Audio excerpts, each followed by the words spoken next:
गंभीर जखमी केल्या प्रकरणातील आरोपींचा जामीन मंजूर। यात थोडक्यात हकीकत अशी की दिनांक 9/12/2025 रोजी यातील फिर्यादी मोहम्मद साब जावेद साब शेख राहणार 513 राहुल गांधी झोपडपट्टी सोलापूर यांनी आरोपी नामे समीर उर्फ अब्दुल्ला रोकडा, जिलानी शेख, सिकंदर शेख, आसिफ शेख, शाहीर शेख, दाऊद अशफाक शेख राहणार मुस्लिम पाचापेठ यांनी ते चालवत असलेल्या इंस्टाग्राम 04 या ग्रुपवर काय येत नाही म्हणून फिर्यादीस दिनांक 9/12/2025 रोजी सायंकाळी 6 वाजण्याच्या सुमारास बाहुबली कार्पेट समोर समीर रोकडा, जिलानी शेख, आसिफ शेख, सिकंदर शेख, शाहीर शेख, दाऊद शेख व इतर 10 ते 12 लोक यांनी विटाने लाकडी दांडक्याने मारहाण केली। तसेच समीर रोकडा, आसिफ शेख व जिलानी शेख यांनी त्यांच्या हातातील चाकूने फिर्यादी व त्याचा मामाचा मुलगा सुफियान याच्या हातावर कपाळावर वार करून गंभीर दुखापत केली होती। त्यामुळे जेलोड पोलीस स्टेशन येथे गुन्हा रजिस्टर नंबर 715/2025 अन्वये BNSचे कलम 118(2), 189(2), 189(4), 191(1),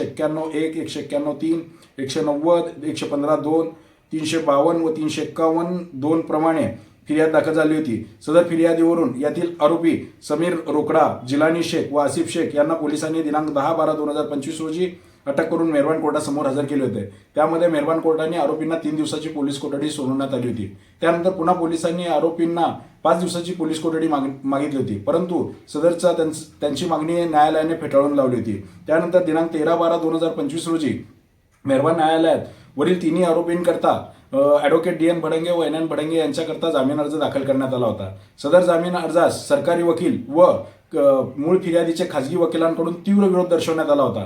सदरचा घडलेला गुन्हा हा अत्यंत गंभीर स्वरूपाचा असून त्यामध्ये यातील मूळ फिर्यादी व साक्षीदारांवर गंभीर दुखापत झालेली आहे व त्यांना 35 टाके व 13 टाके असे टाके पडलेले आहेत। त्यामुळे यातील आरोपींनी केलेला प्राणघातक हल्ला असल्यामुळे त्यामध्ये वाढीव कलम 307 IPC प्रमाणे दाखल करण्यात यावे म्हणून अर्ज सुद्धा दाखल केला होता।